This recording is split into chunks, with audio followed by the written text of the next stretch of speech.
I sold my car in Carvana last night. Well, that's cool. No, you don't understand. It went perfectly. Real offer, down to the penny. They're picking it up tomorrow. Nothing went wrong. So, what's the problem? That is the problem. Nothing in my life goes as smoothly. I'm waiting for the catch. Maybe there's no catch. That's exactly what a catch would want me to think. Wow, you need to relax. I need to knock on wood. Do we have wood? Is this table wood? I think it's laminate. Okay, yeah, that's good. That's close enough. Car selling without a catch. Sell your car today on Carvana. Pickup fees may apply. The Jazz, the Mammoth, and the Utes, Cougars, and Aggies. When it comes to sports in Utah, we've got you covered. This is Scotty G and the coach, Tim LeCaux, presented by Mountain Land Supply on 97.5, the KSL Sports Zone. 97.5, the KSL Sports Zone. Hope you're all having a tremendous day. We're all just waiting. We're all just baiting time until it is Game 6 coming up tonight. It is the Golden Knights against the Utah Mammoth in Delta Center. TV analyst for the Mammoth, kind enough to join us, Dom Moore. Dom, how you doing? Doing great. How are you guys doing? We are awesome. It's actually a good vibe Friday, and we're trying to use all the karma we can to help the boys. I love it. Yeah, good vibes.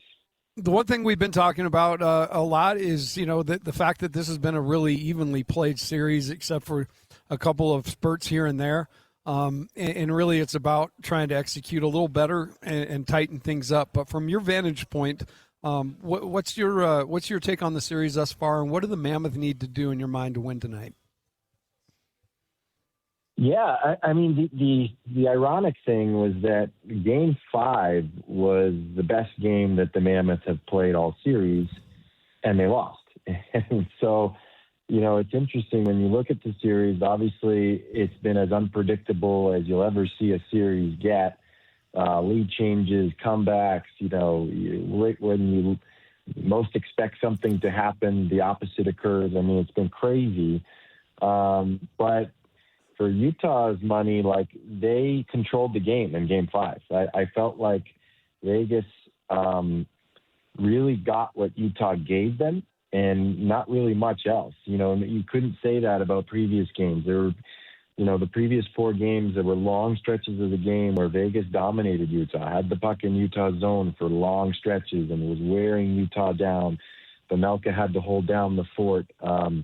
That was not at all the case in Game 5, and yet somehow Vegas won the game just from these little, lapses in focus, penalties being one of them, a couple of minutes at the end of the second period, giving up those 2 quick goals, giving up the lead at the end of the second period. Those were big moments that made all the difference in not coming out with a victory. So while that sounds like a negative, it, in a lot of ways, it should give Utah confidence that, they can control the game when they play their game and just play with a little bit more discipline and a little bit more focus in tiny moments. They should be able to take care of business. I think that gives them a little bit of confidence going into Game 6.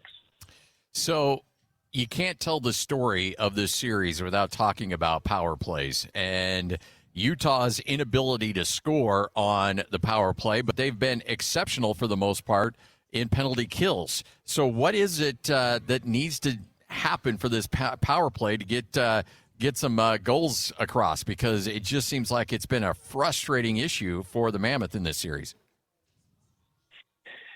Yeah, I mean, when you look at the season in its entirety, the power play has been a point of frustration for most of the year.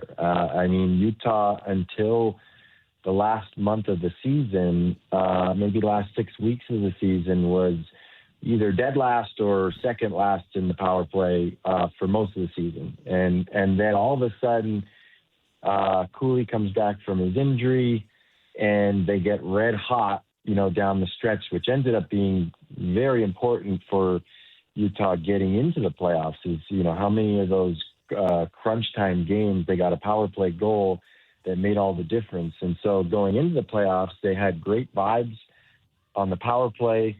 And then all of a sudden it's reared its ugly head again where they just can't seem to buy one. So, I think the horses are there. The potential is there for them to break through. But this is a team that struggled with it all year. So you just don't know whether all of a sudden they're going to find their mojo again on that or not. But, the flip side of it is that they've scored more goals than Vegas at 5-on-5. So, and they've been a great 5-on-5 team all season long, among the best in the league offensively and defensively, if you look at all the underlying metrics. So a big part of their success has to be stay out of the box, and try to keep the game at 5-on-5, because that plays to their advantage. How do you feel like the young guys have handled their first playoffs? It felt like Keller got a little loose, a little more into a groove in Game 5. But overall, how have you felt like they've approached their time here in the playoffs? I think regardless of the way tonight goes, there's a ton of positives in relation to the question you asked. If you look at it, okay, Logan Cooley, Dylan Guenther, the youngest guys on the team who've never played in the playoffs, they've been amazing. Aside from, I would say, game 5, where Cooley got a little off his game, they were roughing him up, and he just kind of lost his emotions there for a little while. But by and large, both Cooley and Guenther have been excellent. They've showed that they can handle these big moments. They show that they're ready for the fight, the toughness that ramps up in the playoffs. And then the other three that I think everyone was wanting to see how they would respond are Krause, Schmaltz, and Keller. Krause has been lights out, elevated his game beyond where it was in the regular season. I think anyone who knows Lawson Krause maybe isn't surprised, but he hadn't had a lot of playoff experience. He never played a home playoff game before this year. He's been awesome. I think, Keller, Game 1, Keller and Schmaltz, Game 1 was a struggle. They were mostly, invisible, because they just were overwhelmed by the pace of the game, the lack of time and space to make plays. But to their credit, especially Keller, I think he's been amazing since then. I think his ability to adapt and adjust his game, he's a guy that the critics would say is not built for this time of year, but he is amazed and impressed me in a big way with how he's responded. And the key is that he's become so good at making plays in tight spaces and without a lot of time. And yes, he doesn't have the size, but if you can excel in making outstanding plays when you have a split second to make it, and time is closing down on you, then you can still excel at this time of year. And he has done that. He has been amazing in my view. How would you grade out Veggie throughout this series? Hey, sweetie, your mother showed me this Carvana thing for selling the car. I'm going to give it a try. Wish me luck. Me again. I put in the license plate. It gave me an offer. Unbelievable. Okay, I accepted the offer. They're picking it up Tuesday from the driveway. I haven't even left my chair. It's done. The car is gone. I'm holding a check. Anyway, Carvana, give it a whirl. Love ya. So good, you'll want to leave a voicemail about it. Sell your car today on Carvana. Pickup fees may apply. Excellent games 1 through 4. Excellent throughout those. Better numbers than he had in the regular season. Game 5, he was good, and he made a couple spectacular saves at key times, including 2 breakaways. And so, like, on that side of the ledger, you're like, wow, and he really stepped up. But then there was a couple moments in Game 5 where he dipped a little bit. And the one was the Theodore goal that was not screenshot from out pretty far, just missed it. And then the goalie exchange there right before that was just a little sloppy as well. So, I think he's He's played a lot of hockey. Maybe there's some fatigue there, especially when you get to these overtime games that would be fully justified given how much he's carried the load for the team all season. But for the most part, he's held up his end of the bargain, and I think everyone in Utah is hoping for a bounce back from him tonight.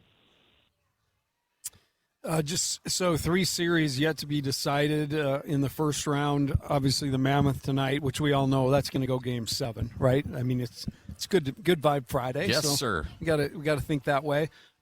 Give me your opinion on the Bruins and the Sabres series, and then the Lightning and the Canadians. You think both of those can get finished out by the team with the advantage? Boy, that's a good one. These playoffs have been so amazing in terms of, like, you've got all these new teams in the playoffs that, you know, haven't been there for a while. You know, Anaheim, Buffalo. Anaheim defeats the 2-time Stanley Cup defending finalists. The greatest player in the world is eliminated. I mean, what a great story in Anaheim. Montreal, this young upstart team, who I think in a lot of ways is very similar in their rebuild to Utah. They have the juggernaut Lightning on the ropes, you know, and who knows which way that one will go. But either way, it's been exciting to watch. And then, of course, the Sabres have the Bruins, you know, but the Bruins seem to be picking up steam. So I don't know. I wouldn't be surprised to see both of those series go 7. And yeah, I would love nothing more than to go back to Vegas and see the first Game 7 in Utah Mammoth history. Bear mentioned at Morning Skate that there were some game time decisions. Hayton was able to get out on the ice in Game 5. I think he is still listed as game time. And then Jack McBain seems like he's getting closer. I don't know if he'll be able to go tonight, but if he is, what does that mean to that lineup for the Mammoth? Well, we'll see. We'll find out. But, yeah, McBain's been a huge loss. You know, when you think about, you know, how physical and big and heavy the Vegas Golden Knights are, not having McBain in, who's, you know, pretty healthy antidote to that, has been a big loss for Andre Tourigny when he looks down his bench and doesn't see number 22. I mean, he does so much for the team, not just in terms of his physical play, but, you know, he kills penalties, he wins faceoffs, you know, he balances out the lineup to a degree that allows Andre Tourigny to have more flexibility with how he deploys his lines versus, you know, the Vegas lines. Like that cat and mouse game is really important in playoffs, the way the coaches, you know, match up their lines. And I think that Andre's been a little bit handcuffed in that regard, not having Hayton and McBain available. So we'll see what happens tonight, one way or the other. If McBain or Hayton do play, we know that they're not 100%. It's just a matter of what they can bring to the table to help the team. What's been your experience like at Delta Center for the playoff games? You know, we kind of knew what everybody was in for because we've lived here a long time, and the playoffs just bring it on the ice, but also in the stands. But speak about the kind of the home ice advantage and how that could play an effect or have an effect. Sorry. Yeah. Obviously, I've been around the league and played over 100 playoff games in different environments, and so I've seen it all.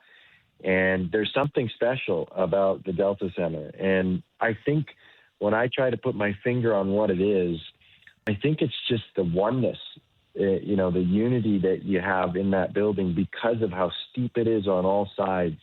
It just feels more intimate than anywhere else. And there's places like, you know, Montreal, the Bell Center in Montreal has an incredible atmosphere. It's the biggest arena in the league. Most fans, you can feel it there, but it's a different feel in Utah just because of the intimacy of how together everyone feels in the Delta Center, and it's been amazing to be a part of it. I think everyone that's been at any of these playoff games so far has felt that.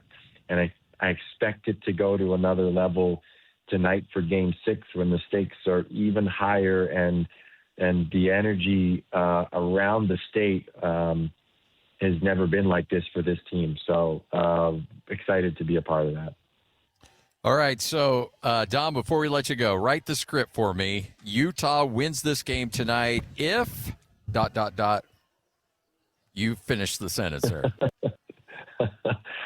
Let's see. If they stay out of the penalty box, Yeah. that was a key in the last game. I think just channeling their emotions, because there's going to be a lot of emotions, energy from positive or negative. That you got to be able to channel that energy into a good way. So I would say penalties, and then they have to get off to a good start, and that was not the case in both of the previous home games.